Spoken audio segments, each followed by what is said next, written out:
Voilà, mes chers amis, Losako Ombokabi. Losako Ombokabi, na kombo ya Nzambe ya mpungu. Nzambe ya mpungu tulendo wa nkoko na wabende. Losako Ombokabi na kombo ya mvulusi kimbangu jantu. Sorete ba mingi na kati na bankoko na biso bazalaki na yi. Bavivaki na yi. Bamona ki onyoso Nzamba pesa ke bokasi ya poeta sala na belekolo. Akamusi. Ndele bazana ya.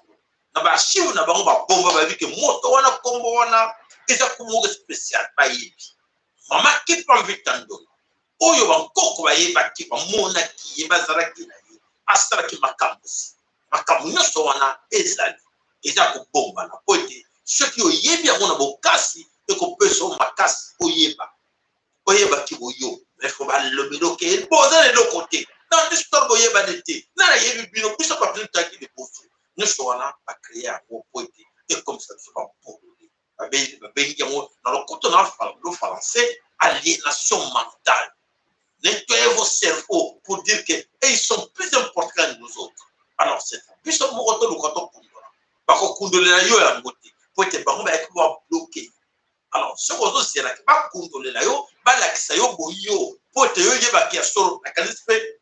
Donc, comme on attend la version, mingi pe na kati na bango bazo bomba le soute bakoko ko bomba ngote bakombe bisango polé alors yeso do profiter na ngote etali lo sako pa na onde ko bekeme kaluse moko lo sako onde ko na biso bia vanga landuladi lo sako matunga mavidi lo sako onde ko Jackson Nangwal lo sako Pierre Raymond Makese lo sako mama na biso Rosa Michel lo sako papa Alphonse Zoladi lo sako na mbuta na biso grand sponsor mbuta MKN lo sako epai na ona lipota na mobimba to bosanité o ya biso mama Anna L lo sako matondo epai na yo zabe asunga pe yo ndenge sunga ka peshe na biso to bosanité papa na biso papa Emmanuel Yeko matondo epai na yo na maso sala poete ya solo bitumboyo itali biso biso to bosane papa Michael bande konyo soto bela kabino boy bakati bitumba babunda kanango alors baba ngomo ki asoro nere ya bitumba ezalinde libenga bona bitumba moko te bakobunda ngo sanke libenge sala biso lokuta mota kosa yote donc c'est-à-dire que bitumba nyonso babunda kanango même bitumba to bunda nango oyo ya caméra ya lumière ya internet ça demande l'argent. Sur ça, on a foutu des bakatio, au salasou, au foutu internet des bakatio, au foutu courant des bakatio, au sommet appareil au collecati. Voilà, au banso, à Sala Capo et des chaînes, au lembate, tout lembate, tout son gana poété, au salat, au salat, au la biso, il bosse pour tout long en air. Le sac pas na qui le bavarois, le sako Kizambayala, le sako Boketuamo, le sako en maman Angélique Kianza, le sako papa na biso Willy Kainga, aton de painayo na kanisi bande komanso o mesena ko na biso to pesa bango le sako bango nyonso bazo le sako na bango to bosanite mama na biso mama Fatuma Banza, le sako painayo mama Fatuma na biso ali bien ezala dengi wana. Alors, papa na biso José Masolo, Kele, lo sako, et pas ina yo, to bosanite Maman Maria, to bosanite Miss Clara, to bosanite Bandeko, bonso, to sarana bango, Maman na biso Véronique Mbala, Maman Meje, na katina Angleterre, Maman Meje, matondo, lo sako pe Maman Meje, to bosanite Maman Dinkela Lemba, lo sako pe, et pas ina yo. Voilà, mes chers amis, pendant ce Mécolo Congo, nous voici là face à un chaos. Un chaos préparé d'avance. Un chaos oyo, il y a un chaos qui s'approche. 2022, chaos, et ça, le chaos général. Est-ce que vous êtes prêts? Vous êtes vous êtes prêts? Vous êtes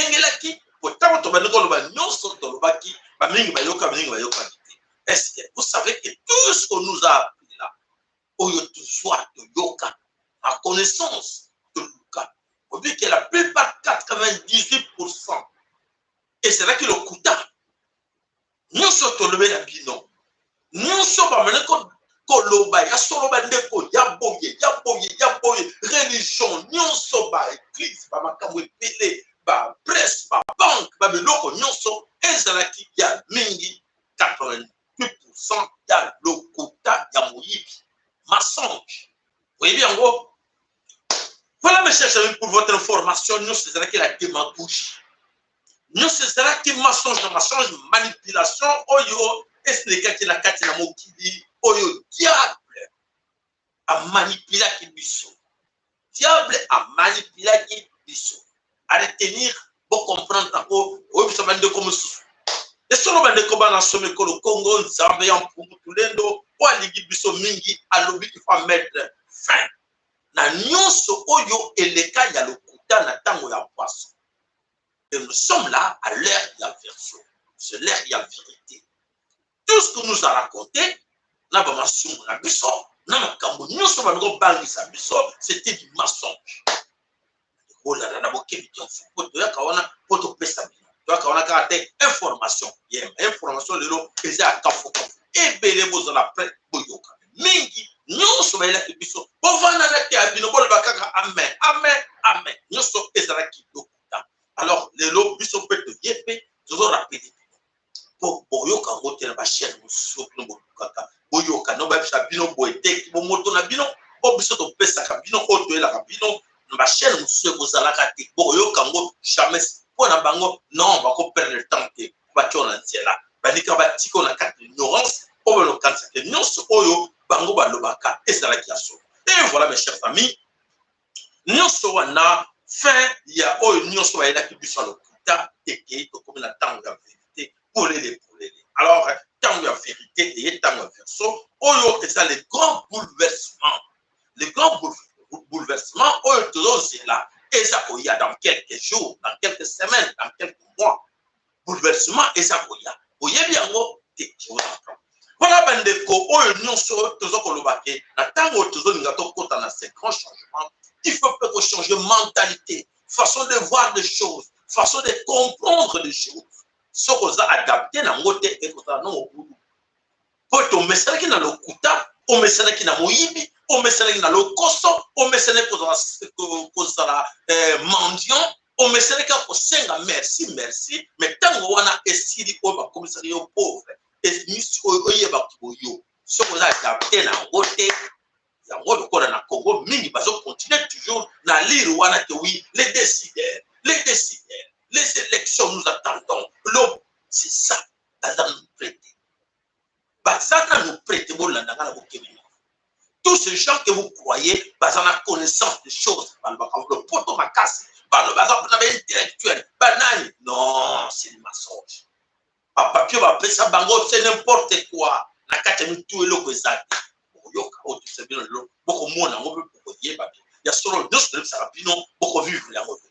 À retenir, s'il vous plaît, et surtout, j'aime bien que votre like, et surtout n'oubliez pas de partager nos émissions à vos amis.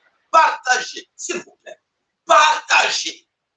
Partagez. On a des efforts, on a battu, on a battu, mais comme ils ont boyé, oh, de sur le coup, oh, mingi bazar kufa, yoza kotel ma mingi balala, pongi, vous l'avez vu dans so, moule ça koya, vous l'avez vu, non, tu vois qu'on a le coup on a, tu vois, juste un message sur la carabo, papa, s'il vous plaît, maman, s'il vous plaît, sunga bande. C'est quoi on boit qu'elle va maille bala sur ce de monter dans le baron mi colonion sur ma boko langa pembe pour ébélé ba kokufa ébélé ba kokufa ozo kanga bien on a légèreté ebele bakokufa o bakozala na kati ya distraction bakokufa bakosila la mosala ndeko no azala distraction te ezoya mabe o toyokaki. Voilà le changement oyo tokovivre lobi mode ya vie na biso mode ya makambo tu renseignement ya nini to changer mo to s'adapter soko olingi te bandeko no s'adapter nango ekozala passe mingi. Donc toluka nyonso tokite na monde oyo tozali tokite na monde oyo tozali le façon qu'on raisonne façon qu'on voit des choses façon qu'on agit tokite yango toloba oyo ezoya ndenge mosusu comment tokokosala ndenge nini na changer millier na kende côté mosusu na longo na vie oyo s'il est possible de le faire faites-le. Okinga bien soki oza na possibilité ya kosala yango le plus tôt possible sala yango. Naloba mingi nalobaka mingi na kanisi bandeko boza koyoka oyo nyonso toza koloba po ete mokili eza koya mabe po ete mokili eza koya mabe oyo nyonso nzambe alingi orestaure vie ya bato vie ya mokili ekoma mosusu donc topase na étape mosusu na cap mosusu cap wana soko ozalaki préparé te papa bongo okanisaka ke non na mesa nanga kobeta kula na mesa nanga kokosa na mesa nanga kosa bango amen amen je peux mesa nanga yo aso passer à lui amen yo pour lui amen papa maman zamba lobi à partir de maintenant soko yeba kite sera attentif de comment je me sérieux c'est ce que je vous dis là bon ça sera très attentif à partir d'aujourd'hui. De comprendre ça, on a de comme ça, c'est que tout ça l'attentif. On le va, on nous soit le la biso, et c'est que le couteau de l'os qui continue vraiment que tout le monde la route est prêt. Est-ce que ma cambo, basa comme ça biso, et ça y a solo to, to ils a solo. Est-ce que nandi mato nandi maté. Ah, to banana na moi image pour être to yeba. Papa était, Yebisa Lumumba, Yebisa Moussé, Yebisa Mobutu, Moyibele Kinako, Oya Kozomango, Asamago,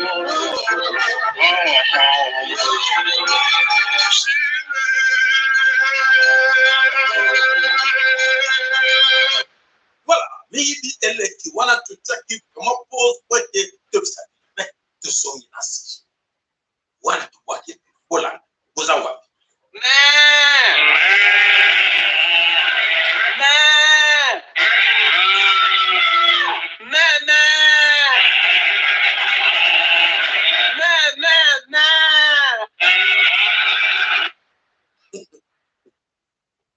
est-ce que vous comprenez l'image sur laquelle bidon? Est-ce que vous avez bien compris l'image que je vais vous mettre là?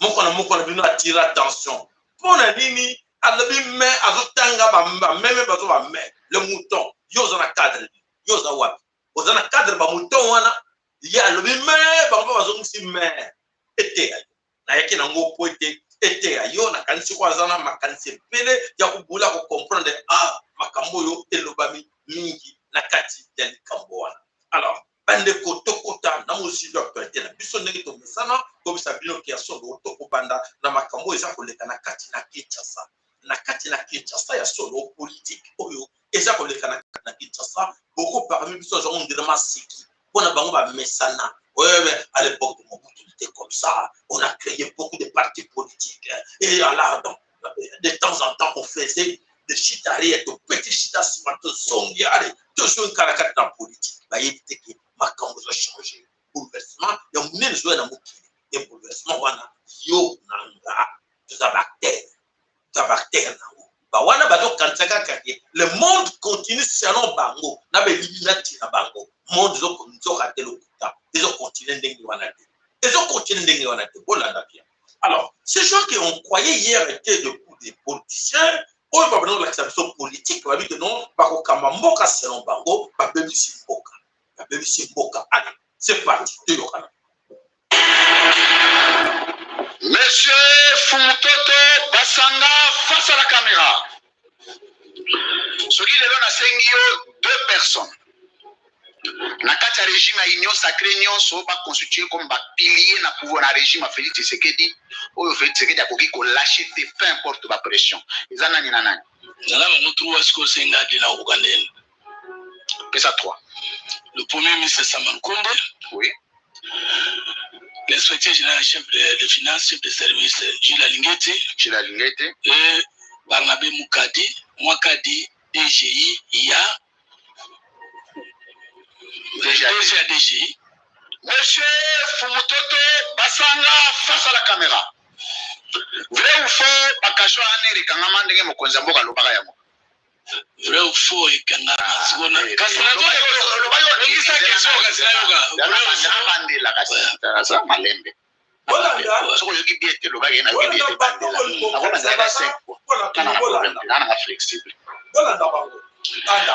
ou faux, Bakacho ya Aner et Kangama sous Félix Sekedi Kolandisa Mandenge ya Lobaka. Vrai. Vrai ou faux, François Béa a sali plus d'un mois na Bakacho Aner. Vrai ou faux? Qu'est-ce que tu réponds?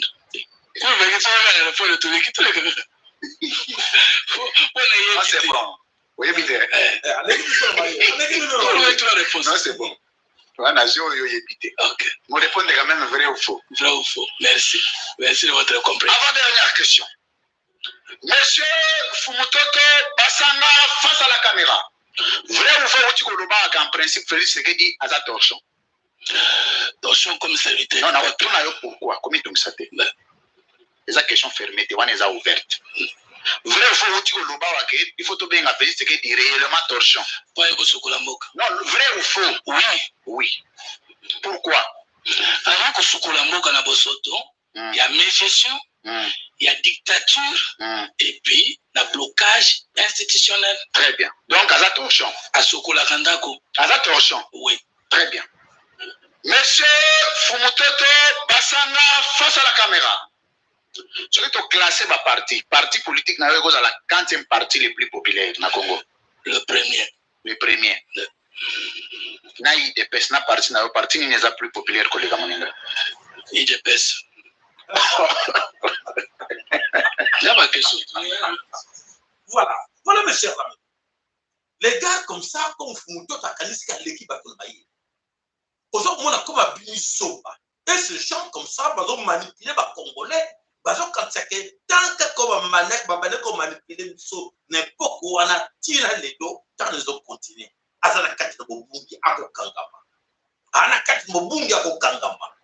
Voilà, aujourd'hui, il est à côté de Félix. Non seulement a commis avec lui.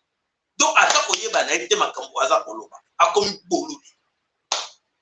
Donc, il y a un lobby de solo, on ne sait pas si il y a un lobby pour le Congo, puis c'est tout l'ensemble. Alors, donc, dans l'opposition, aujourd'hui, la déception des Fayoulou. Fayoulou, aujourd'hui, pays est en opposition grâce à Fayoulou. Grâce à Martin Fayoulou, la RDC Congo n'a pas d'opposition. Il n'y a plus d'opposants. Alors, Fayoulou, aujourd'hui, mal entouré. Fayoulou, aujourd'hui, Fayoulou s'engage aujourd'hui dans une opposition sous contrôle des occidentaux, selon Bango. C'est le plus selon Yé. Parce que dans le cahier de charge de Fayoulou, il y a des costumes pour les gens comprennent que il y a sur le propos analyse. Fayoulou a perdu. Fayoulou était avec Robert. Robert a même maillé dans la million, on a tout. Non,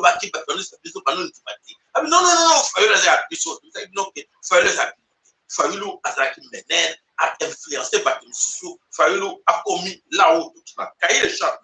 Oyo, Bakila qui est Azala complice, Nakatia Makambo, non seulement les accords de Kamabe, Nakatia Kongo. Cahier de charge, Nani a fait ça qui est encore, mon tapé ça qui fait une cahier de charge, et ça les corps, les multinationales, 3. Les Occidentaux s'imposent aujourd'hui à imposer Fayoulou aujourd'hui de travailler avec des gens Oyobangobani, Docteur Mukwege. Docteur Mukwege va imposer Fayoulou d'être avec lui, d'être obligé d'être avec lui. Va obliger Fayoulou d'être avec Matata Mpouni. Alors, tout ça veut dire. Donc, ton TV, va Occidentaux, va baisser la caisse de chambre. Non, tu dois. À lui, oui, chef. petit doigt. Oui, chef. N'est-ce pas? Merci. Alors, le lot n'a qu'à l'issue de combat dans le Congo, le votre président élu, où il a déclaré qu'il va vérité de sûr.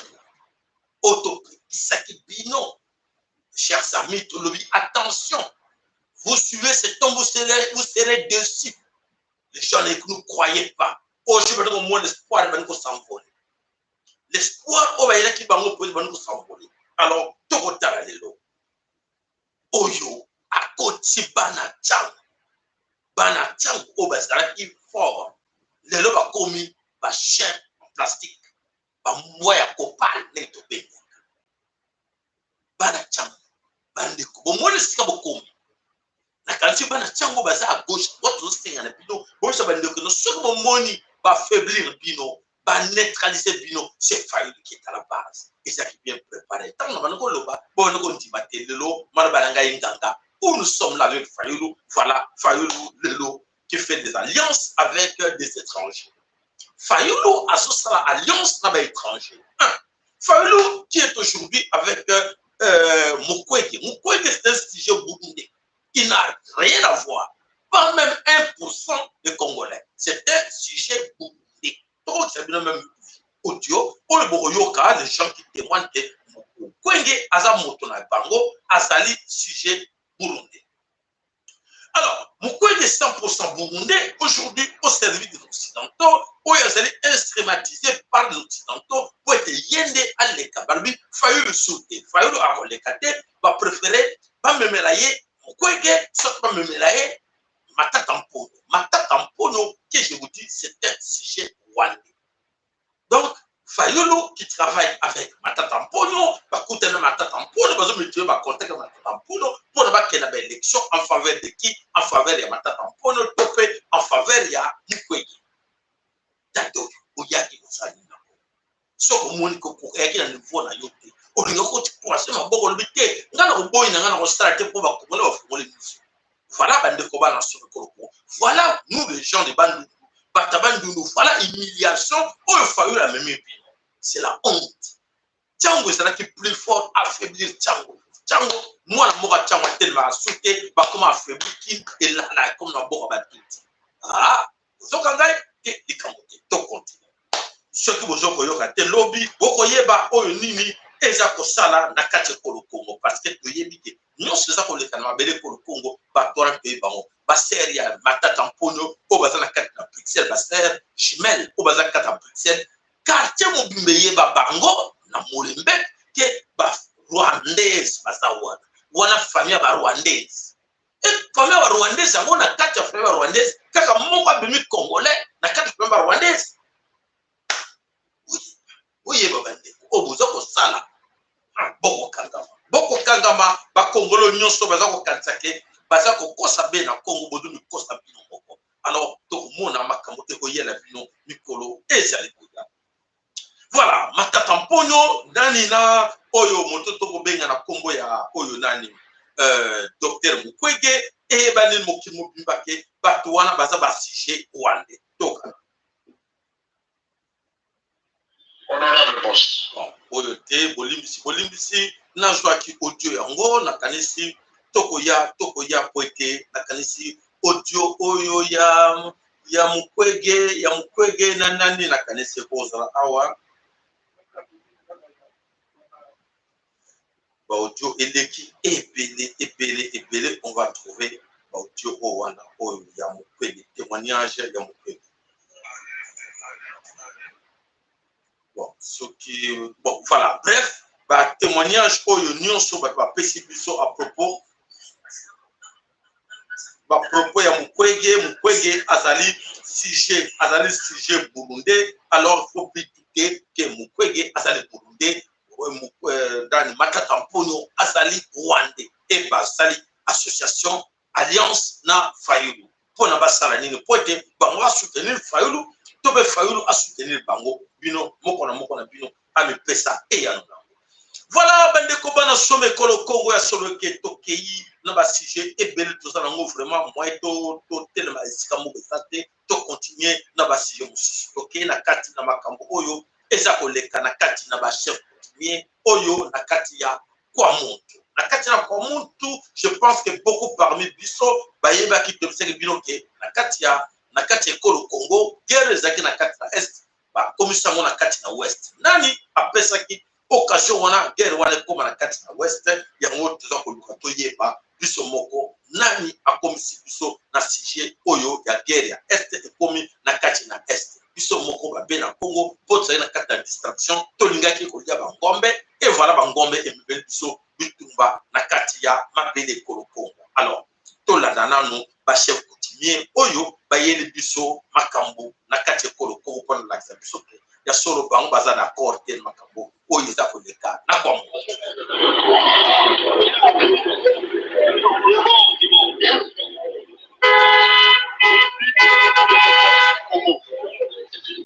Demandons relatif à l'agression barbare du peuple de Kewumbu dans le territoire de Kwamuntu, province de Mai-Ndombe.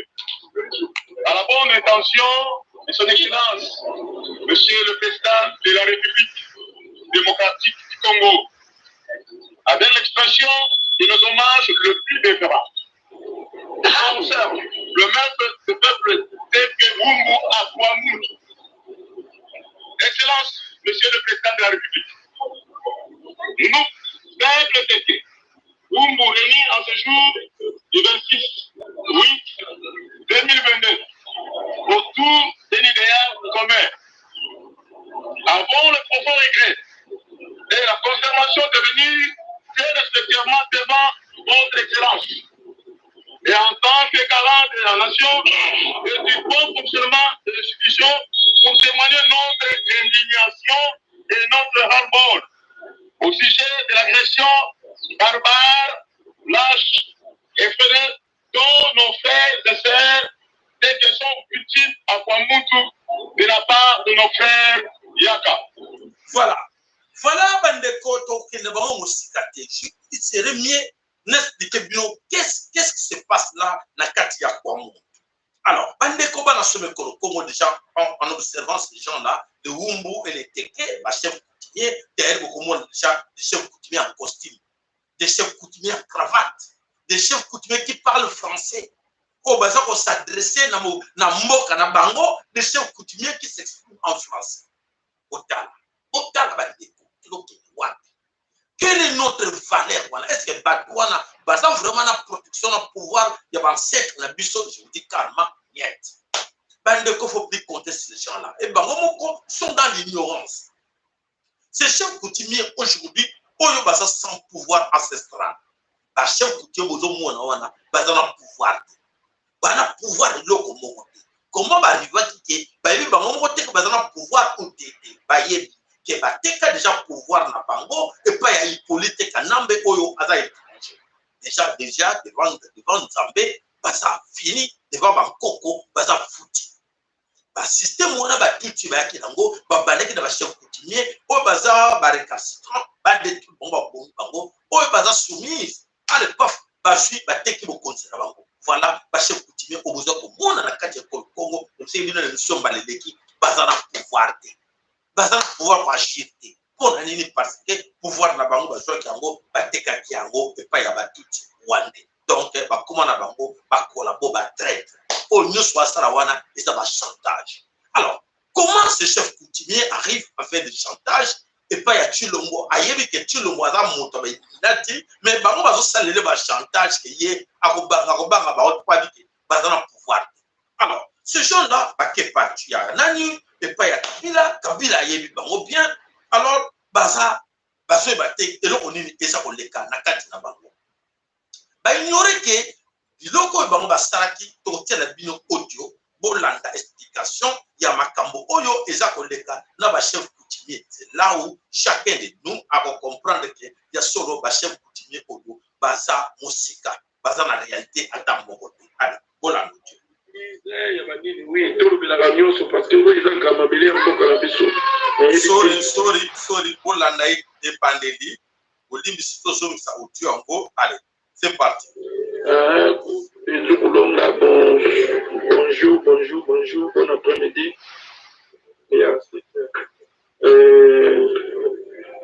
Invité bino moza kuna lakini so bozula na information ezoleka ngandi kuna bino chauvin depuis Angola biso nga pene zotala mabele na biso makasi na kolobela yango nayebi te bozolanda information oyo eza bato eza juste eza mpe babiara STT eza bato vraiment batumbi na niveau ya kwa mutu mboka na biso kota mai ndombe na transition ya bandondo batumbi donc mo epaka moko ezoleka kuna baza plus de 120 quelques personnes po bomoni wana misusu mpe ezali donc bazoza bakumbi bato apres batumbi bango.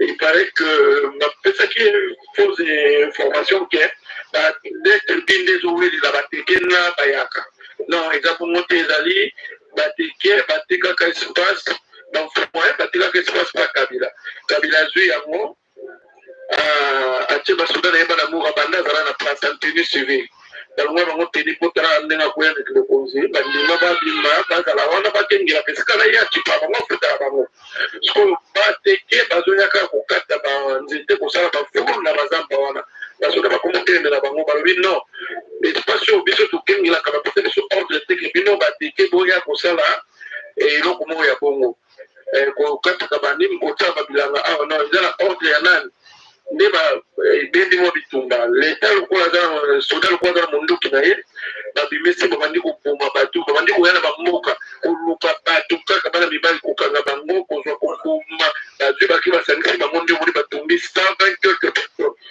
nayebi te soki bino boza sous informé bolandaka makambo ba groupe kolonga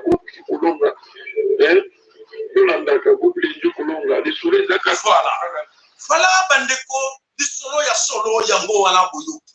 Alors, ces chefs coutumiers oyo, ceux qui étaient vraiment des vrais chefs coutumiers, na osenga na bino bandeko bana someko le Congo, ceux qui ba chefs coutumiers ba ki ba vrai, il fallait pas détecter makambo, il fallait pas que ba tout tu vas bomba na sima makambo. Mais bango ba yebite, ba zo kwa kisser les autres yaka. Ke ba yaka ba ko bomba bango. Nsoka te ba yebi bango moko me ba zo bomba secret na nani. Bazo mi bomba bango moko secret parce que baza sans vision. Alors, ces chefs coutumiers owana ba yebi bien que pouvoir na bango ba tekela kabila ako banga bango te po ete kabila yebi bango ke pouvoir za na maboko na et non na ba chef coutumier. Alors ba chef coutumier ba bango kanisa ke kabila ko banga bango na mo ba sala wana ba tie o ba bango ba trembler que Félix ako banga bango nzoka te baza sans pouvoir. Félix na Kabila bayebike na occidentaux na MONUSCO bayebike ils sont là sans pouvoir, baza sans protection. Donc eloko moko ezana bakote. Alors bazo banga bango ba chanter dans sala pamba. Voilà ces ignorants oyo lelo ba komisi boka na bango et banani bazo pelo ditribuer bango moko. Donc ma masse na bango ngi baza wana baza infiltré, il y a de tout type parmi bango qui sont désignés comme les chefs coutumiers, baza na bango wana. Parce que bateke komeka ndenge bazoko loba wana so me mo musu makasi ba bakanyo na kutu yo pe be corriger tala kibulule o bazoko kanzake to na protection ba chef coutumier la biso nzoka te ba bolule ya bato ba miteka pouvoir pour na mbongo pour ba vache. Alors voilà ce qui se passe là-bas na kati ya oyo eza koleka na kati ya kwa muntu na kati na kwa muntu ce n'est pas fini na kwa muntu van wana ebandi kokende eza komata ti ezokende déjà na kati na Bas-Congo. Alors tokoti na Bas-Congo van wana mes chers amis bana somi ya Bas-Congo bona na biso na bokebi nyonso po ete kuna nde eza koya encore plus grave na kati na Bas-Congo eza koya matata po ete ya solo makambo ekomi mobudu na kati na Bas-Congo na kati na oyo tokobelela nani mais les gens qui n'ont audio moko fallait que c'est bien sous ya avant de quitter dossier ya auto kopele la kwa muntu tout ça na audio moko bati leki bisope na ndeko expliquer encore c'est vrai dossier wana oyo ya mai ndombe oyo eza koleka kuna toko yoka to yoka ina no pe audio ngona kanisi to ça nango awa to yoka papoyo aza expliquer biso kambo nini oyo eza koleka kuna de l'autre côté avant de Kotana Bas-Congo. Alors audio yango ezali wana ok voilà audio yango lelo etondi ebele moyen ko audio ya Mancia. Alors voilà. Tout le monde est référence nango et ça quelque part. Alors voilà nango comme ça, moko na bino alanda de près. Alerte.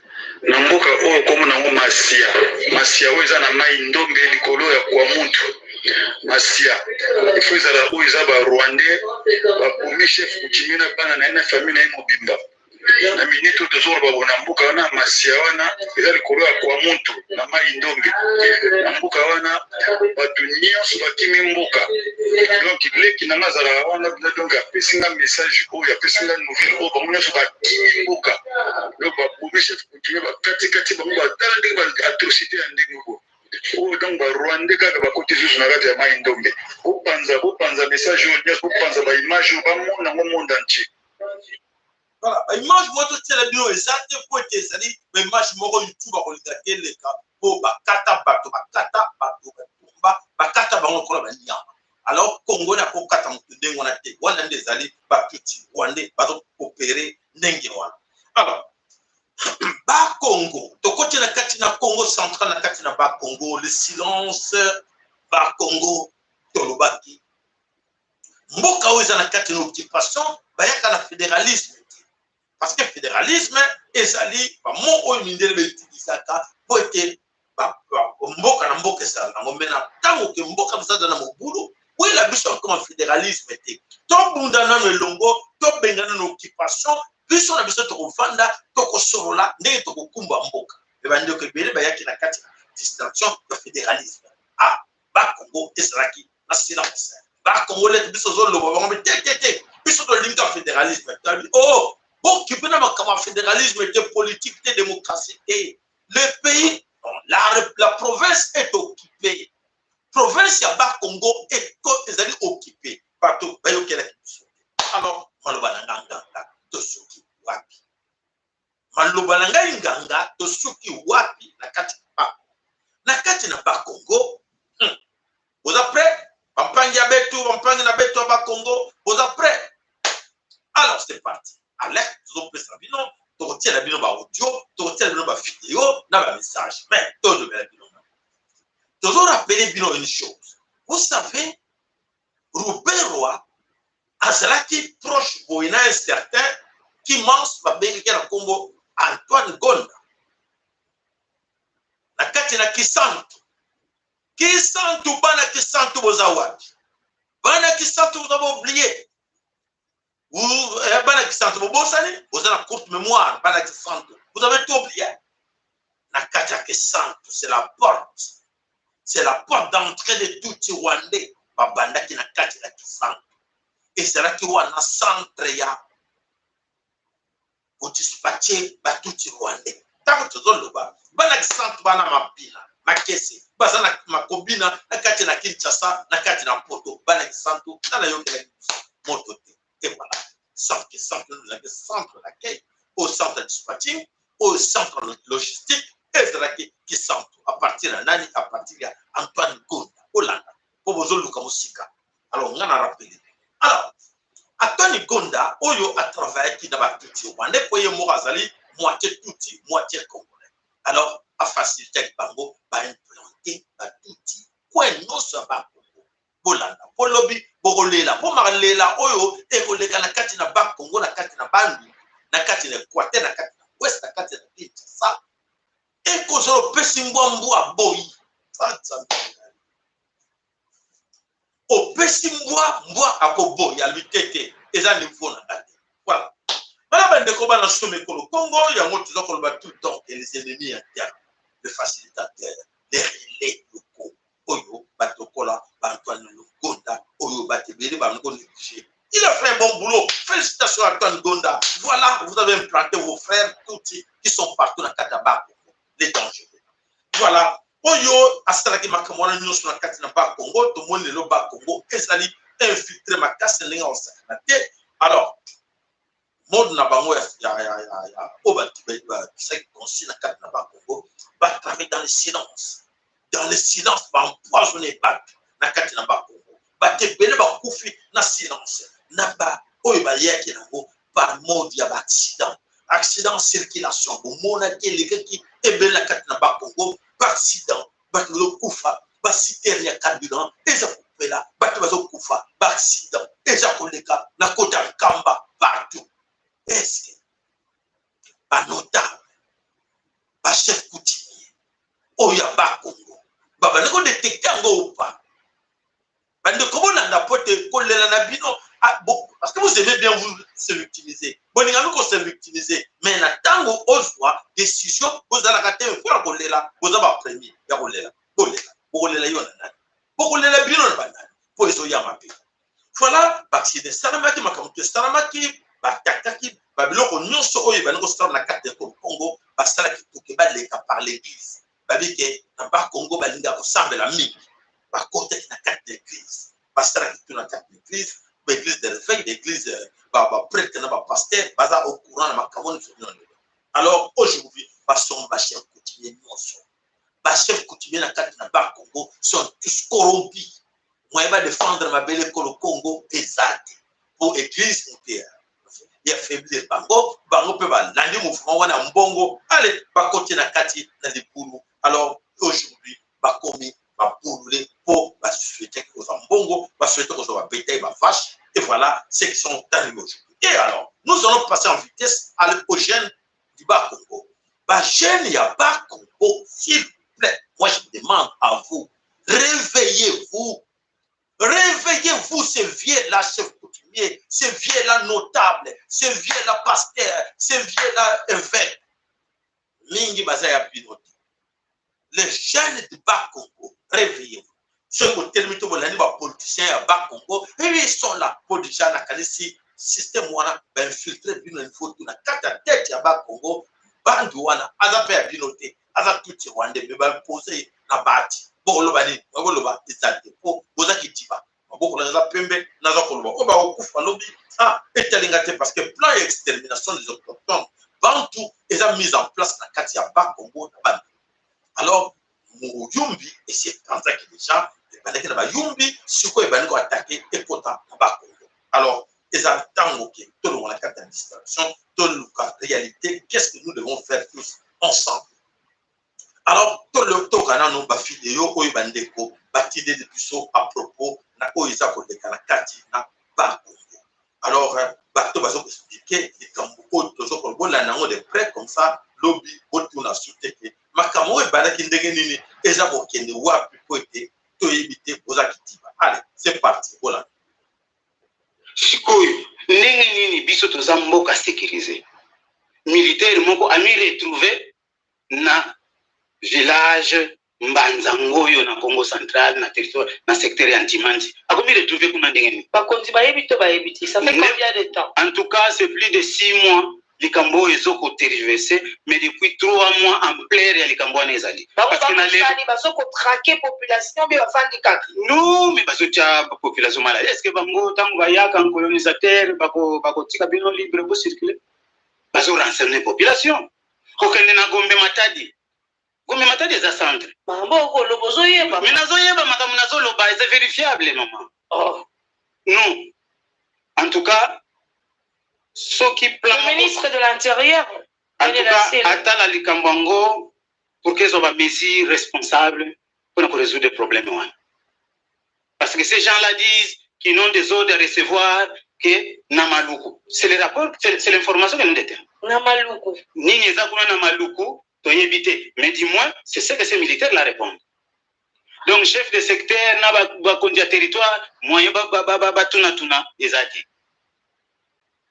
Question très importante, ministre de l'Intérieur, Ndeko Aselo, Atala Likamboana, a éclairé les Congolais et Zalini Likamboango. Merci. Est-ce que vous déportez? Non. Oui. Une minute. Oui, maman. Nalouozi. Nakati si fleuve. Nalouozi, il y a 3 semaines, il y a 1 mois passé. Commission Moko est débarquée pour une révision des frontières. C'est-à-dire?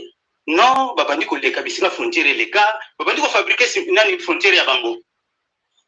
Nani atindi bino, non, c'est une commission mixte RDC Congolais. Mais vous kotala na bako. RDC nini? RDC Congo Brazzaville.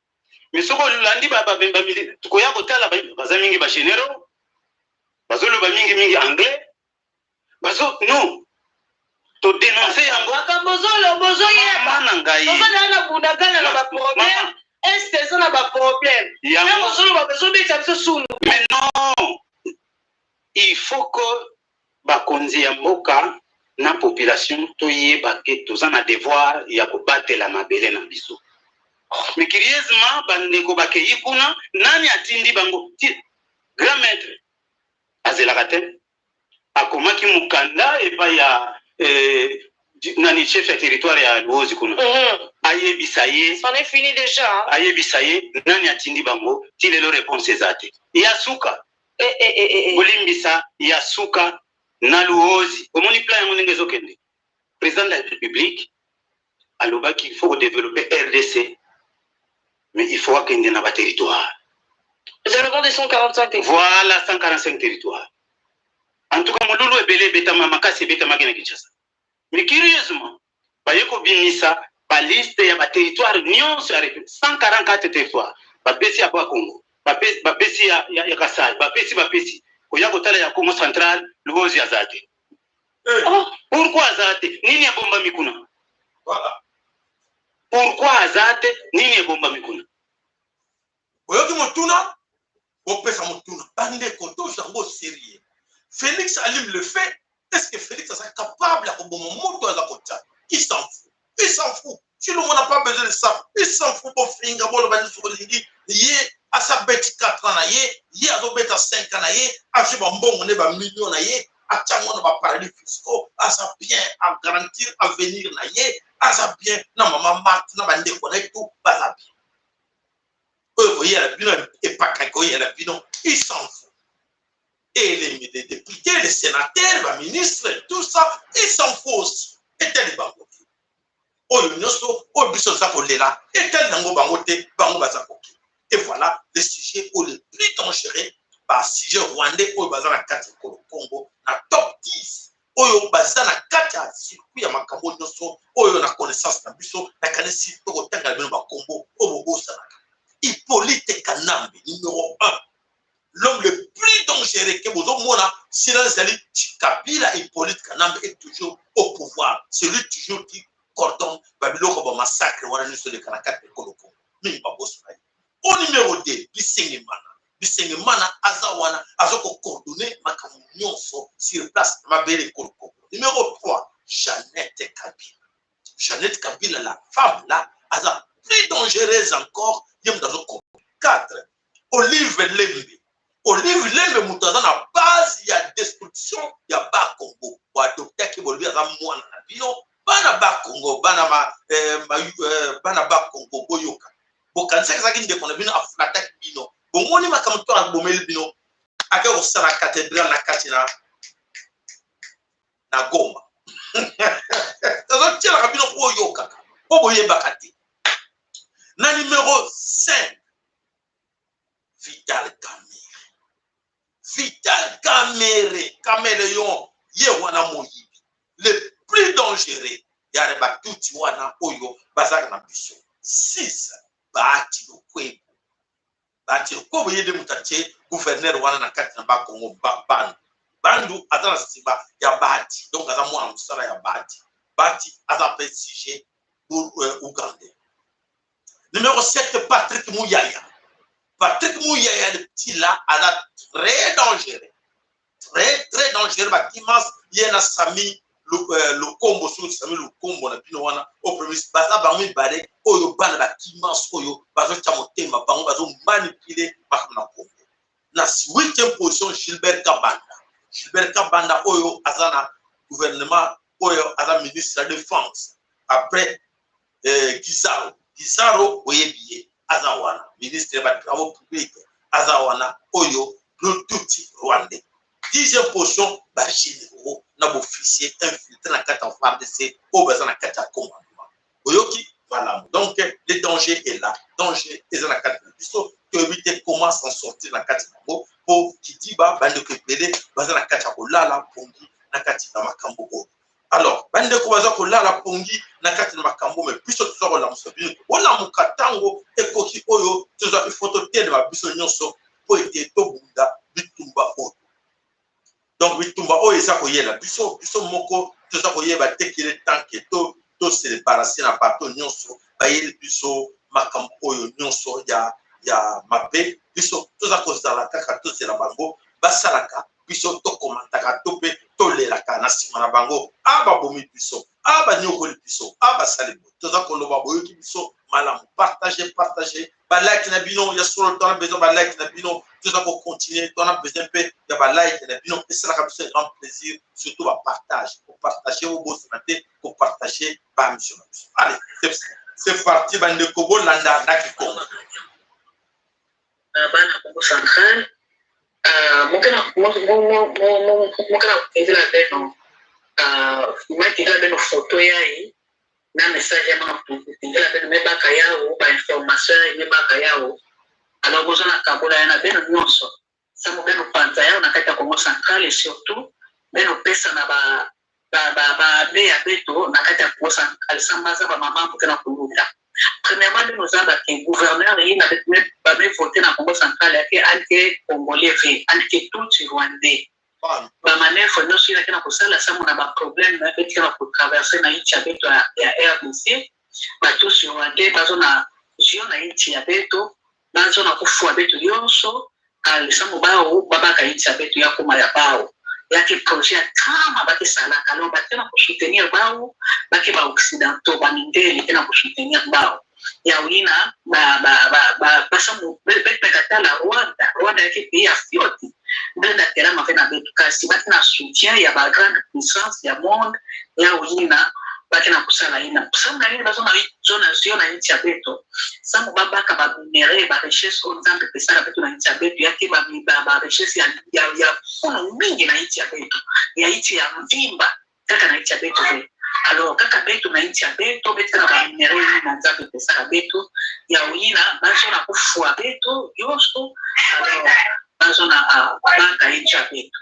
Alors, il y a wina, il y a kusala kwa manefu nyoso bakina kusala en complice na bandi ya beto ba Congolais kina kusala na bao samo bakina kufuta bao mwa mbongo alors samba kanga imwa alors ba salisa bao samo basala ba mambo bakina kusala bakina kufua beto deja mingi parce que baba masa kota na nchi ya beto na badisika nyoso bakeli alors bakina kusala bakina kufua beto na ba poison na ba mambo mingi ya mapoison ba accident ya ba camion ba mutindo mingi bakena kufua beto. Alors même ça ba encore que gouverneur ya ba Congo ake congolais ve ake mukongo ve ake tout rwandais asime kuzala kuna na kati ya ba Congo kama na kutanga na kitweki Musa bakuchwe kumbo nani Ajefe kumba mwani bakaka yao ya kumbo ya batu babao ya beto batabako kumbo yake kumbo nani fe parce bao pita bakiswa mina babe baka bakumbo ya beto bama masakwata yao alors ki bakumbo yake bakumbo abao fe bakumbo abao ya nkaka. Alors nani bubu yai mukumeku wa information yai sameti na beno photo yai beme mona basa ba benyo so di baleni na ba benyo so zone bake na mosi na droite mosi na gauche. Alors bake batuti rwandais ba abeina bamekuza na kisantu en tant que ba abe ya beto bakumba beto mosi kumbo nandi sikri abesu kriya kwa tinjao meluvuno nandi yalike kumbo nandi fe alibaka bakumba beto samba baka tsaki bakwe ba Congo bake ba Congolais ya Congo Central nzoka lufuna bao bake ba Rwandais. Et puis avec Congo ya kaka Congo nandi Jean Apollinaire Bakwela donc ba beya ni ba ni sole yai mosi na droite mosi na gauche ba mefuata milele à peu près ya motini mosi rouge blanc bake ba Congolais fait bake ya lufuna. Et puis voilà, merci je pense que vous avez bien compris. Ba be wana mi parler bo moni Dieu sabino bandeko bo passer message on bandeko non so pour être le pays est en danger. Le pays est en danger oyo Félix a déclenché qui moto ezawana nani ma pompier kwa bomango pona ye mo Félix nazo répéter encore il s'en fout moto epela azana peste na ngoto donc le danger est là na mabele kolo Congo voilà danger zone le kawana mabele kolo Congo bande ko la kanti boyoki makambo oyo eza ko le kawana na mabele kolo Congo alors tokota basije mususu na lubango poete basije na biso eza epede na mokona lelo poete ezali ya somo na oyo eza ko yela biso na mabele kolo Congo tokei nanu na oyo eza koleka na mboka Katanga. Na mboka Katanga, les Katangais, vraiment, nous avons un sérieux problème avec les Katangais, nos frères, nos amis. Pas seulement les Katanga, mais dans tout le coin du Congo. On dit surtout qu'on combattre, bango baza ko matsa bango pour la commission bango. Botala boyo kabino moko, passe tout ça. C'est bon, bien moi, M. Zing Matuidi Passiben, le premier vice-président de la Ligue des jeunes de Perdo Katanga. Alors, c'est un message pour directement et pas Gentini Ngobila, gouverneur de la ville de Kinshasa. Mais c'est Gentini Ngobila. Mais c'est Gentini Ngobila. Dans la vie, il faut être reconnaissant. Amen. Mais il ne faut pas oublier tout ce que Joseph Kabila fait pour vous. Mais il ne faut pas oublier tout ce que Joseph Kabila a fait pour vous. Vous ne pouvez pas envoyer aux gens ici dans le Haut-Katanga pour déstabiliser le peuple. Vous ne pouvez pas le faire. Vous, Gentini Ngobila. Voilà. Bandeko bana somme kolo Congo. Voilà. Banti Valère, le jeune comme celui-là. Nakansi ba tout le ba bomaye, pas il est le komokote. Donc voilà qui s'adresse à Gentini Ngobila, niveau trop bas, Gentini Ngobila qui était et pas à Kabila aujourd'hui, et pas à Chilombo, Oyo, pour la bango idéologie exacte. Vision exacte. Les hommes sans vision. Pour la bango, il s'en fout, pour la bango c'est l'argent et bah titre, bazanangoana. Donc voilà, ba chaîne Oyo, vraiment perdu dans la nature, bah yebiteline bazan pour ça. Aujourd'hui, pour la bango, pas près de gens Oyo, nous avons bango ensemble pour bandeko tona fino baza ba te baza ba nyama ko te baza ko ba teke ma peu je sais na carte de Congo kaka ba to ko bango bazo kanisa ke baza ya bango de bango bazo créer ma be na carte de Congo et ça passe alors bandeko to lengi to leki wana to kei na mboka Kasai bana betu bana Kasai kuna eloko nini eza koleka na Kasai balobi ya solo to kuna parce que tout pouvoir eza na maboko na bango. Parce que beaucoup qui sont le pouvoir, balobi que ya solo Félix Saliba merveille na kati na Kasai ya ko sakanate aujourd'hui les Kasayennes sont très contentes de voir ce qui se passe dans Kasai. Allez, suivez en image ce qui se passe dans Katina, les grands Kasai. Na village de Kasai, bamalé wa pesa la kuna mais bamalé wango eza modèle na modèle.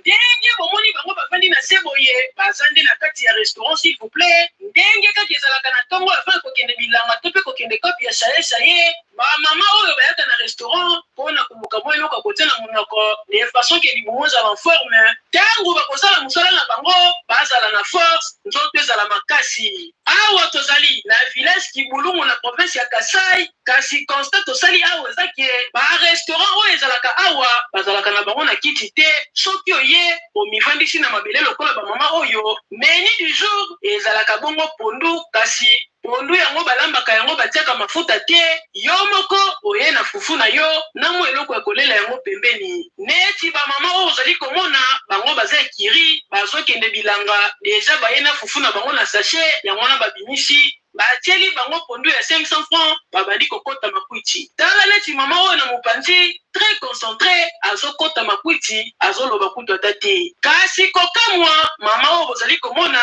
ye mpe aza kaka na kati ekiri na baninga na ye abimisi papier s'il vous plaît papier yango na kotala yango neti eza na likayabu neti eza mpe soki na eloko nini afongola boye soki eza nango papier vide basombelaki yango dendo telmomo mafuta na mungu ekangami likolo mama kipete azolia yango bongo na fufu tala akati likwiti akusi na papier alie Passe bandeko toujours tira bino po polisi bino ka solo tala moki oyo chilo bazo oyo bandeko muso bakasaye bazo beta peto moto na biso tala son oh eza mutu moko trike image te totieli bino yango po boyeba esika nini toza kokende avec makambo oyo ya Félix Antoine Tshilombo. Voilà, bandeko le série de problèmes alors photo tambola rapidement tokende na makambo eza koleka na continent mosusu na kati na mokili oyo nzambe atili biso mavant tokende kuna totala na kati na mboka Congo totala résultat nini oyo Tshilombo ayeli biso. On a reçu ou quoi? Merci à la ministre des Enseignements ainsi que la présidente de la République démocratique du Congo. Je suis reçu mon diplôme avec 56%. En tout cas, Félix, je te remercie. Oui, et toi aussi, tu es reçu. Voilà. Wana remerciement batile le Tshilombo il faut topé ça yango pour être eza ebele bandeko toyoka mususu oyo bazo senga fait Tshilombo. Merci. Combien est-ce que vous avez obtenu? À quelle école vous avez étudié? Et comment vous aviez fait pour connaître vos résultats? On a consulté le téléphone. On a consulté le téléphone en tant que j'ai aussi en futur. Effectivement, j'ai vu ce concert, ça me fait plaisir pour moi. C'est ça. Et après avoir connu vos résultats, vous êtes allé où? Ici à Apocalypse, je fêtais avec mes familles, mes fans, mes amis, donc c'est bon quoi. Vous aviez donc bu? Comment? Vous aviez donc bu? Pardon? Vous aviez bu? Ouais, j'ai pas vu que le résultat c'est passé tout ça. Non, je demande si vous aviez bu. Ouais, je buvais, je suis très donc moi je suis garanti. C'est bon.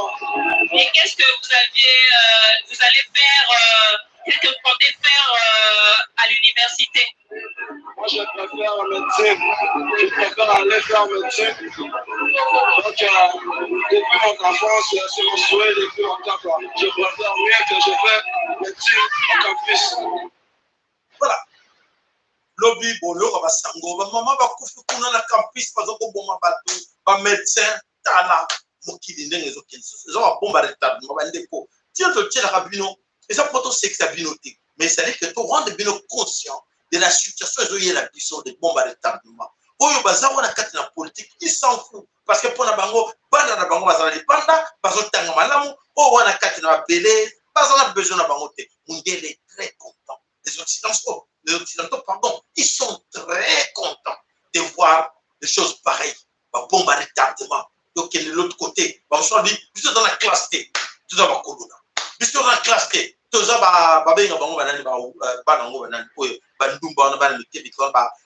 vijana, des trucs comme ça, comme on a 12 ans, on se voit colonna, on se voit, bon, la classe, les résultats là.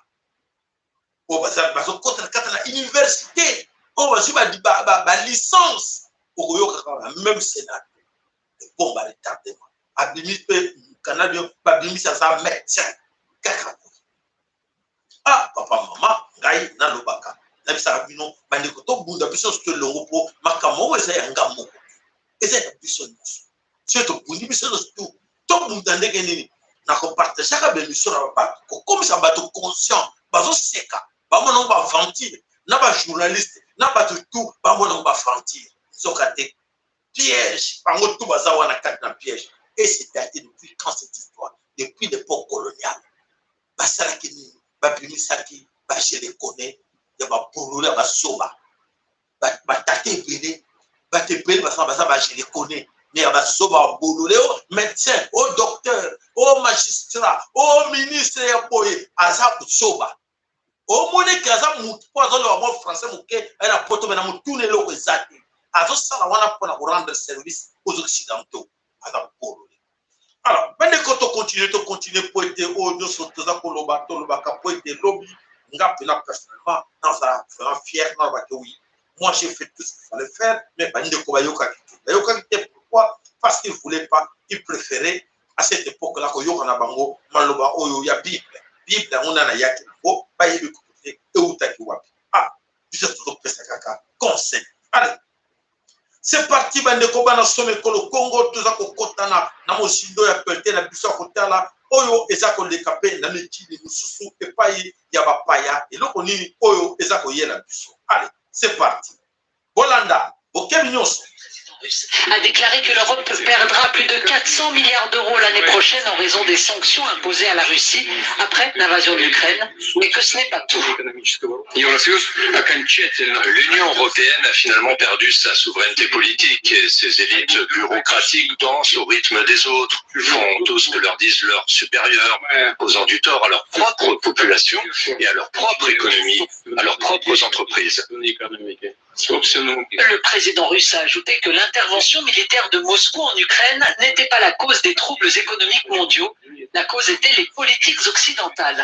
La Russie et nos actions pour libérer le Donbass n'ont rien à voir. La hausse actuelle des prix, l'inflation, les problèmes de sécurité alimentaire, de carburant, d'essence et du secteur énergétique en général sont le résultat d'erreurs systémiques de l'administration américaine actuelle et de la bureaucratie de l'UE. Concernant l'adhésion éventuelle de l'Ukraine à l'Union européenne, le président russe a assuré qu'il n'avait rien contre. Il ne s'agit pas d'une alliance militaire comme l'OTAN. Voilà.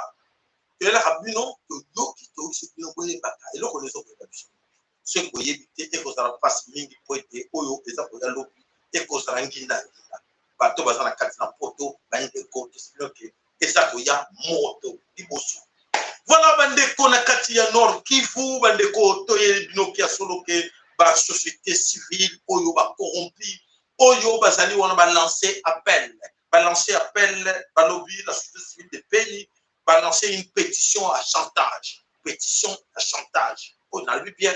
Pétition ya chantage pour nani bande komona bato wana balobi la société civile oyo bande kona bango tout autour na bango bakufa batebele basi na kati na Nord Kivu. Mais voilà bango balobi te toujours lancer pétition pour être tokende na marche pacifique devant des criminels oyo bayebi parce qu'ils sont conscients de la situation qui se passe là-bas. Le pays dans le nord est occupé par les Tutsis. L'empire Imatuti, la communauté est-africaine, est équipée par militairement. Et par l'obité, au marché pacifique. Voilà les dangers, les ennemis internes. Les ennemis internes, les facilitateurs, les relais locaux, on va se servir Mondé, on va se servir Monisco. Voilà, toujours qu'il est, peut-être Senga, de départ pacifique ya MONUSCO. Voilà, et ça pacifique comment nos frères, nos amis sont en train de résoudre dans ma Kambo Oyo et ça dans ma Congo. Soudan RDC. Soudan RDC, qu'est-ce qui se passe là-bas? 750 soldats ou militaires du Sud-Soudan sont en route pour la RDC, la côte du Nord Kivu. 750 soldats Sud-Soudan, Badoya, Bakota, Nakate Kolo Congo encore. Je me sais que Bino, pour commenter, pour Bakite, Bango Nyoso Bakokota. Bango Nyoso Bakokota, Motamotikalate. Mais le reste, les Anganayo, et puis, nous avons besoin de Kopéla. Foulous Kimba Kopéla, Mama Kimba Kopéla. Et Bango va dépendre de la Bissot. Pour plus de Batogolela, pour te mettre de valeur à Yanzabete. Comme tu veux qu'il fallait rendre tu me comptes ça qui n'a pas de côté donc. Tu comptes qui n'a pas de illuminati. Alors nous avons bien ligné plein de non. Puis tu vas t'en passe ton monde, ton bando au bunda. Bango baroya seko. Encore qu'on va s'accorder à Yonanga tout tellement. Ton bunda.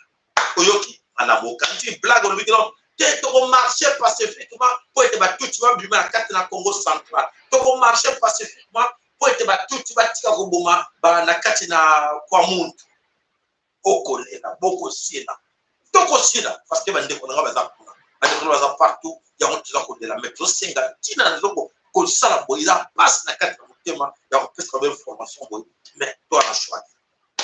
Voilà l'empire Imatuti, basoda wana soudanais bazo qui ne peut pas rejoindre ba troupe oyo ya empire Imatuti ou bazo bien communauté est africaine. C'est au courant.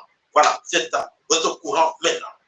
Na kati na Mali, ya solo na kati na Mali 37 corps de mercenaires français, 8 Ghanéens, 5 Danois et quelques Maliens au Bazaki va complice, va très bakufaki comme mercenaire oyo bakangaki bango babomaki bango na kati ya Mali. Donc gouvernement armé malien ezosala mosala nango bravo bravo malien parce que kuna bango balembi te bazokontinue mosala nango bazakola biso. Alors tozokontinue formation na biso lisusu mpona kosa bino ke na kati na UK na kati na Angleterre. Qu'est-ce qui se passe là-bas dans l'Angleterre? Vous savez que les tribales, au gouvernement, il y a Félix et Antoine Chilombo, ils ont battu secrètement Batinda 273 jeunes Kassaïens, sous-officiers, na kati ya UK, na kati ya Angleterre. 273 Kassaïens, je dis bien Kassaïens, recrutés Kassaïens. Pour Batinda qui bomba que les formations, formation, commando, na kati d'Angleterre. Alors, qu'est-ce qui se passe à Kenda depuis septembre 2021?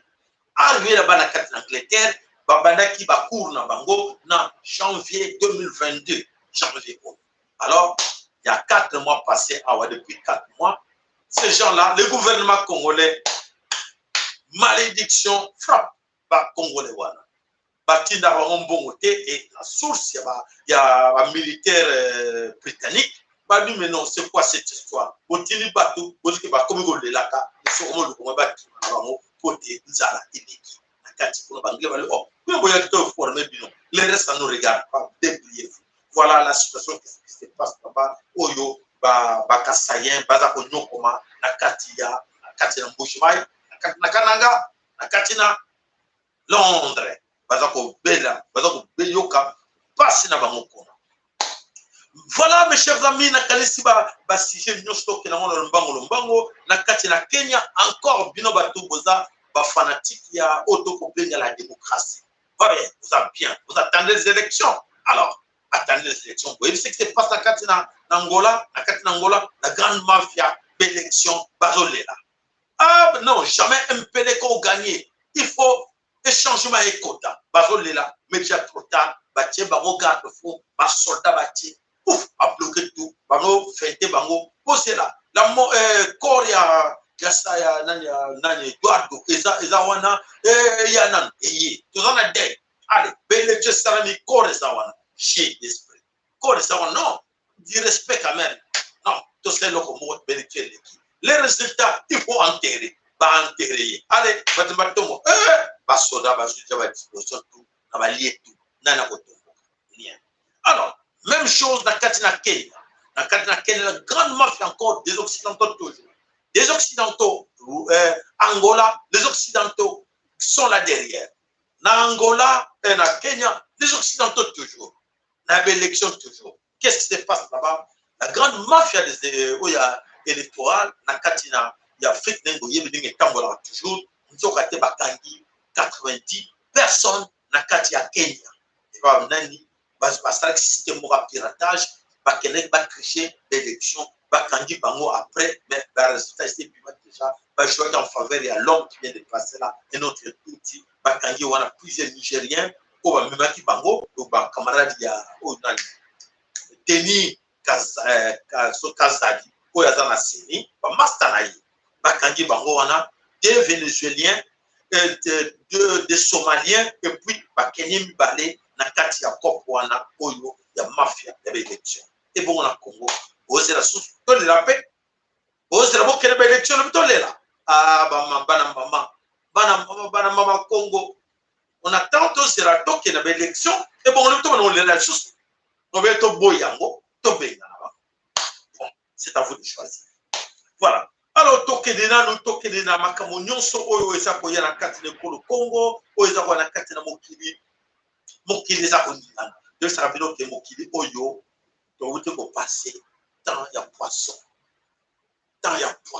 oyo le côté salamaki yo a éliminati donc il y a une image moko que chacun de vous a yé bakia solo 500 années 2000 ans oyo non c'est salama na kati de la makamalo kuta ya mafia les bandits na préparer bino image ya 2000 wana. Pendant ces 2000 ans, nini eleki na kati ya 2000 ans oyo ba occidentaux ba esabiso lokuta bolanda.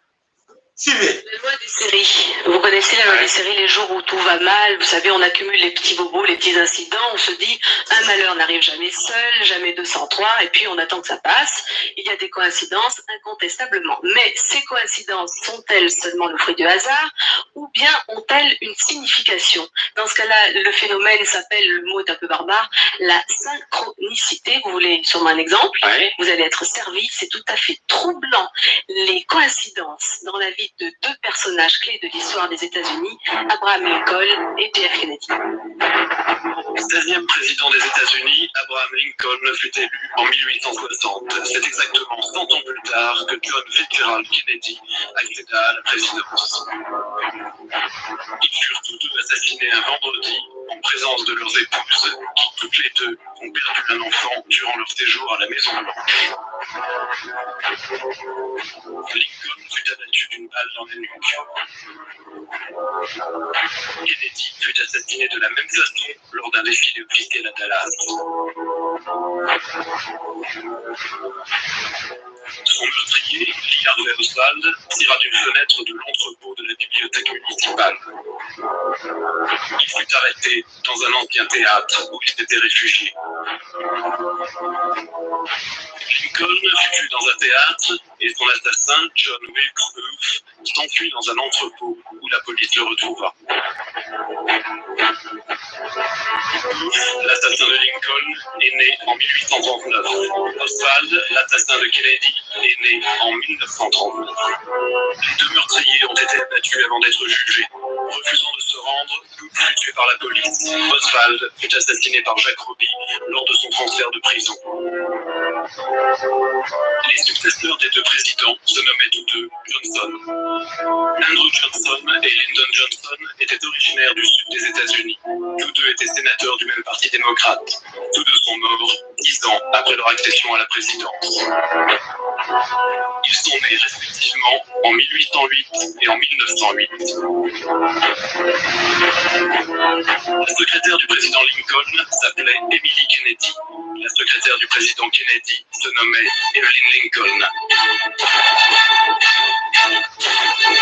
Une étude numérologique souligne d'autres coïncidences. Les noms des deux présidents comportent 7 lettres. Les noms de leurs successeurs comportent 13 lettres. Quant aux assassins, leurs noms comportent tous les deux 15 lettres. Un dernier détail insolite. La voiture dans laquelle Kennedy fut assassiné était une Lincoln décapotable. Alors là, effectivement, devant une telle quantité de coïncidences, ça devient peut-être difficile. On comprend. L'événement du siècle, au Makambo et les cas, le coup les démocrates. Donc, c'est-à-dire que, quand moi, tu es tant que tu as un poisson, et tu as comme un verso, ok, tu as un poisson, et tu as un maçon. Ba créer qui va nous créer ba cinéma pour ba l'accent quelque baza ba extra et te amoko na biso pour na koyeba ke ya solo est-ce que partant ko bango ba sala ba bi bango ba yakina do ba ensemble bango ba la biso ensemble bango ba créer qui biso la groupe est-ce que biso makama malab et te amoko na bino na kansi en suivant des images pareilles et côté biso pour na koyeba ke solo nous avons un sérieux problème la katina vie sociale oyo tous allez retourner dans la vie politique. Oyo, bateau, bayela biso, zokate, makamo, mingi bayela biso, eza makamo ya lokuta, na lokuta. Alors, il est temps que chacun des biso, à téléma, pour être ayeba, oyo, nyoso, bayela biso, eza la lokuta, il est temps, do, oya, kolanda, oyo, nyoso, bayela kiamo. Allez, image, balek, na bino, balek, na bino. En Ukraine, folle de l'Union européenne, sous la pression des États-Unis. Et vraiment, j'insiste pour ceux qui nous regardent, qu'ils regardent ce conflit ukrainien avec un peu de recul. Les États-Unis sont en train de tuer l'Europe. Alors moi, ça me révolte, ce président qui dit « je défends l'Europe, l'Europe souveraine ». L'Europe est en train d'être tuée par cette guerre. Souvenez-vous de ce qu'ont fait les Américains en Irak. Ils ont détruit le Moyen-Orient pour 10 ans. Là, ils coupent définitivement le lien entre l'Europe occidentale et la Russie. C'est une folie géopolitique. Ils précipitent la Russie dans les bras de la Chine. Il précipite les pays d'Afrique dans les bras de la Chine et de la Russie. Et nous nous retrouvons dépendants économiquement des États-Unis. Qu'est-ce qu'on pourrait faire alors, Nicolas Dupont? On doit revenir à un compromis, j'ose le dire, avec la Russie. Ça veut dire quoi? Ça veut dire offrir une porte de sortie à Poutine par un plan de paix négocié qui revienne aux accords de Minsk qui ont été signés en 2015. Parce que, pour ceux qui ne connaissent pas, cette guerre qui est en train de tuer l'Europe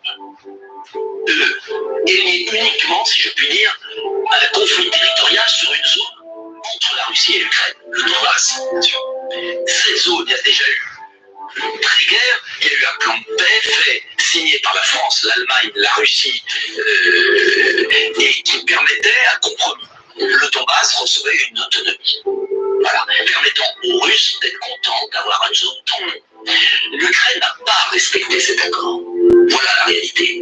Et les Russes ont agressé. Je ne nie pas l'agression russe. Je ne suis pas un avocat de Poutine.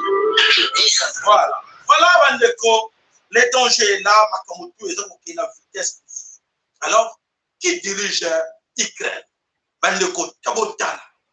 Qu'est-ce que c'est vrai que mon kili, Oyo, n'est déjà Botala comportement. Il y a personne qui est dans le commentaire, bon, c'est nous qui battons ma bombe. Battons ma bombe, comme mon kili, Oyo, juste dans sa présidente, tout ça, pris la piège à Bango. Allez, Bolanda, Oyo, président ukrainien. Le président ukrainien, son homologue turc et le secrétaire général de l'ONU étaient à Lviv ce jeudi pour évoquer la guerre et ses conséquences. Recep Tayyip Erdogan, qui entretient des liens avec les deux belligérants, a transmis un message de la part de la Russie qui serait prête à négocier la paix. Refus catégorique de Volodymyr Zelensky. En poursuivant nos efforts pour trouver une solution au conflit, nous avons été et continuons à être du côté de nos amis ukrainiens. Remarquez les expressions faciales et les gestes de Zelensky lors de la conférence de presse après des entretiens avec Erdogan.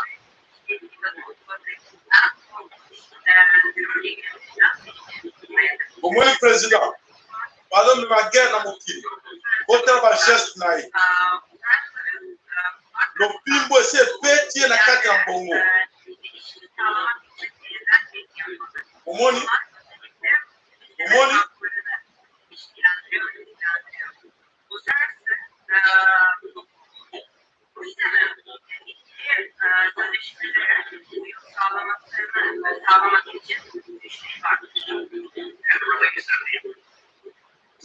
drogue est bête, la carte à mon tout, alors il y a sous les effets. Voilà, mon talon tient sécurité la carte à mon kilier. Pour l'Américain va ligner. Pour l'Américain va lui dire qu'il y a des motifs Azarawana pour que Bango passe à la salle de boulot, Bango, installé par laboratoire biologique pour être bon. Voilà les gars en question. Yewana, Nakalesi, et ça passe. Alors, c'est parti. C'est parce que vous pousse à vomir toutes ces conneries néocolonialistes. Vous n'êtes pas obligé. Non, c'est rien. Ce que je souhaite, c'est que la justice soit rendue, peu importe où le crime s'en produit. Oh, et comme par hasard, tous ces crimes se sont produits sur le continent africain. Nous poursuivons uniquement les individus dont les pays sont incapables ou pas encore disposés à les poursuivre eux-mêmes. Et pour la Cisjordanie? Il me semble que c'est un problème actuel. C'est juste un problème, là. Si on prend les faits, il se trouve qu'il y a au moins 40 individus poursuivis par votre Cour pénale internationale actuellement. Et tous ces individus sont africains. Des Africains noirs. Je suis persuadée qu'ils doivent tous répondre de leurs actes et qu'ils sont représentés comme il se doit devant la Cour pénale. Vous disiez que vous aviez réussi à faire condamner un de ces individus. En effet. Et vous n'avez aucun remords? Non, pas le moins du monde. Pourquoi? Vous êtes sérieuse? Vous devriez. Après tout, ce que vous faites n'est qu'un exemple de plus du paternalisme moralisateur des Occidentaux. C'est exactement ce que vous faites depuis des siècles. Vous nous décimez et vous privez systématiquement notre continent de ses richesses, de ses gouvernements, de ses religions et surtout de son peuple. Et après tout ça, vous avez la prétention de croire qu'ils vont se tourner vers vous et votre justice. Une justice que vous seul pouvez accorder à ces gens parce qu'ils ont commis des crimes qu'ils n'auraient jamais commis si vos ancêtres ne s'étaient pas rendus là-bas. Tant mieux pour vous si vous n'avez pas de remords. À votre place, je me serais déjà tiré une balle. Arrêtez, ça suffit. Je suis désolé. C'est aux Africains de régler les problèmes africains. Gardez votre justice. Ça suffit. Écoutez, ce n'est ni le lieu, ni le moment. Je croyais que c'était le lieu. Je suis désolé. annoncé, c'est sûr. Voilà, eteya biso po ete mingi na kati na biso baza koyeba te mokili yango ezokende ndenge nini bazopense kaka ifo tozala toujours auprès ya midele po ete bango nde bapesa biso leson. Me Poutine alobi nini totili bino baimage mokuse po ete bolanda boyeba. Alors, dans les documents de l'OTAN, notre pays est officiellement, explicitement désigné comme la menace principale pour la sécurité euro-atlantique. Et l'Ukraine servira de champ de bataille pour cela. Si nos ancêtres avaient entendu ça, ils n'y auraient tout simplement pas cru. Et nous-mêmes, on n'aimerait pas y croire aujourd'hui. Et pourtant, c'est ce qu'on voit se produire. Je veux que cela soit compris en Russie et en Ukraine. De nombreuses bases aériennes ukrainiennes sont situées à proximité de nos frontières. Et l'aviation tactique de l'OTAN qui est sur place, y compris avec des vecteurs d'armes de précision, sont capables de frapper notre territoire jusqu'aux villes de Volgograd, Kazan, Samara, Astrakhan. Le déploiement de radars de reconnaissance sur le territoire ukrainien permettra à l'OTAN de contrôler étroitement l'espace aérien de la Russie jusqu'à l'Oural. Enfin, après que les États-Unis ont rompu le traité sur les forces nucléaires à portée intermédiaire, le Pentagone a commencé à développer ouvertement toute une gamme de systèmes de frappe basés au sol, y compris des missiles balistiques capables d'atteindre des cibles situées à des distances allant jusqu'à 5500 km. Une fois déployés en Ukraine, ces systèmes pourront frapper des objectifs sur l'ensemble de la partie européenne de la Russie, ainsi qu'au-delà de l'Oural. Le temps de vol jusqu'à Moscou pour les missiles de croisière Tomahawk serait inférieur à 35 minutes. Pour les missiles balistiques depuis la région de Kharkov, de 7 à 8 minutes. Et pour les frappes hypersoniques, de 4 à 5 minutes. Ça s'appelle nous mettre le couteau sous la gorge.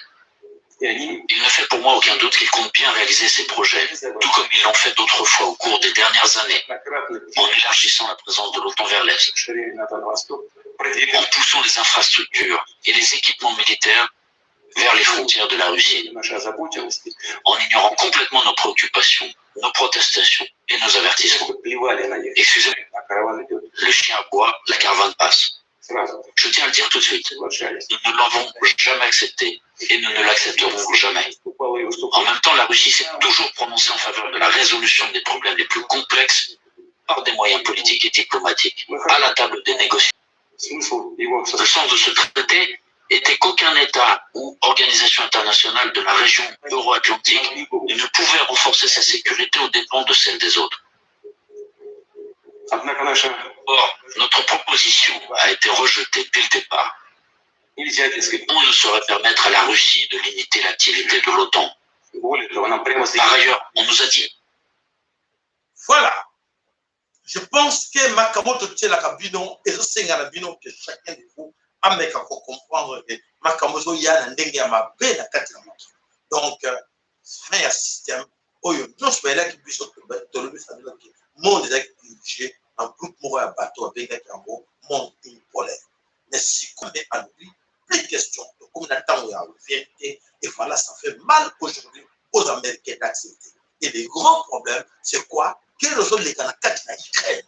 C'est ça, Rabino, répété Rabino tout le temps. Ce que vous avez visé à Congo, et se caché là-dedans. Le grand problème, c'est le Congo. Mais ils n'aiment pas parler de cette histoire du Congo. Parce qu'il y a un problème au tabou. Le problème du Congo. Les matières premières, où ils ont la carte pour le Congo. L'uranium, où ils ont la carte, il y a Est, il y a Congo.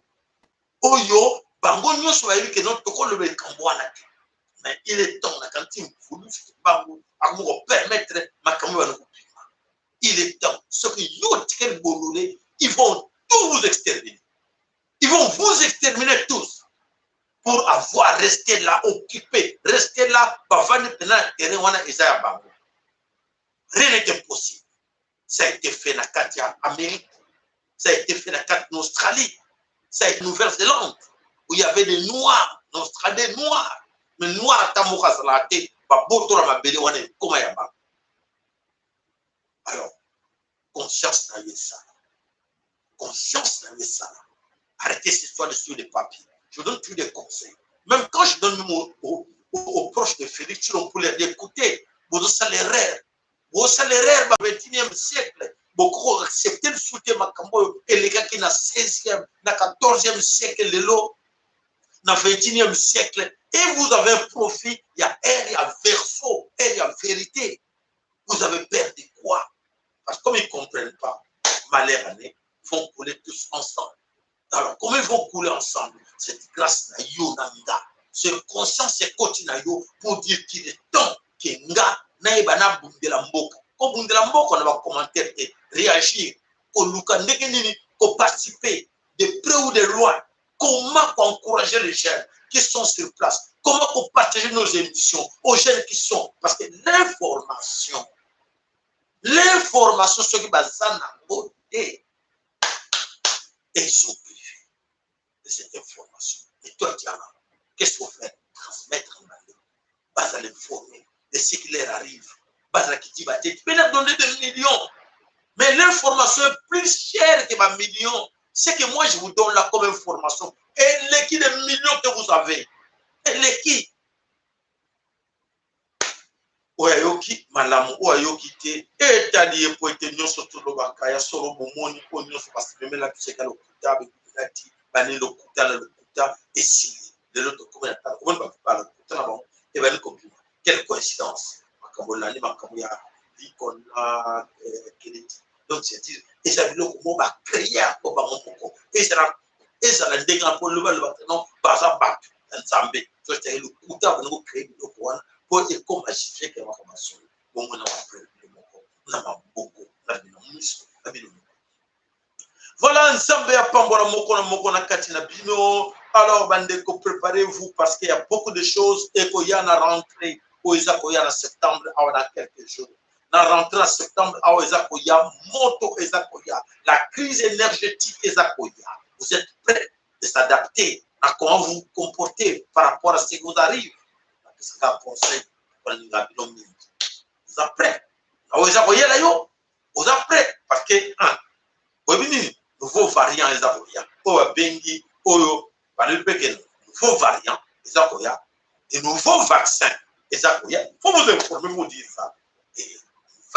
Oyo, il y a crise, il y a en septembre, pas loin, dans quelques jours. Après demain, tu vas septembre. Et la réaction à Bango Bazo, c'est la Mali et Bangoya. Oyokinga, il y a Sande, comme maman, aux là, aux ébattés. Papa, le roi Sanga, ah papa, c'est là qui n'a c'est la première qui n'a pas mis ça comme moi, parce que je suis un gars, ah maman, je sais qu'il ah, tu vas le mal souffler, ah maman. Aux esclaves, on a dit, dans le bac, moi depuis. Tu bêta qui sont là, on a pas ma follow depuis. Ma follow dans la bison, à Zoyoka. Tu bêta, moi, ma Zoyoka. On s'allait là, papa. On est là, on téléphone, on est là. Ce que yo qui comme on a le bas, yo s'allait là, on te kweli yo, ko penga ngate po yo là. Ah papa ngana go, o de ko la te po yo kaki, ko bisa ba de côté.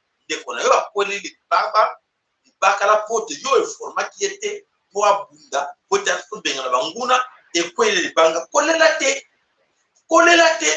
c'est là pour yo nous au big ça qui était là-bas toujours maboko na la pelo. Au partir qui mission ngai, au bisa ba ndeko. Au plus, ça va y technique ni na kosala pour être na momo yo to ko na suka makambo biso moko to bundela boka et yo tike ba na kata distraction na kata na mfutuma ko ba créer la babo ba beza kama beza na maboko. Voilà matondo na mboka bino to kutane moko na lobi pona suite ya traiter na biso zamba pambola bino apambola yo mama ana lusakono zamba pambola yo de ko na biso mama dinkela lemba de ko na biso mettre le par de Paris, ben les cognos sont basés sur le loba like na bino, mato domine na like na bino, to kouten mo na lobi. Abonnez-vous, partagez nos émissions à vos amis, ça va koko, apambola bino, ingeta, ibobo.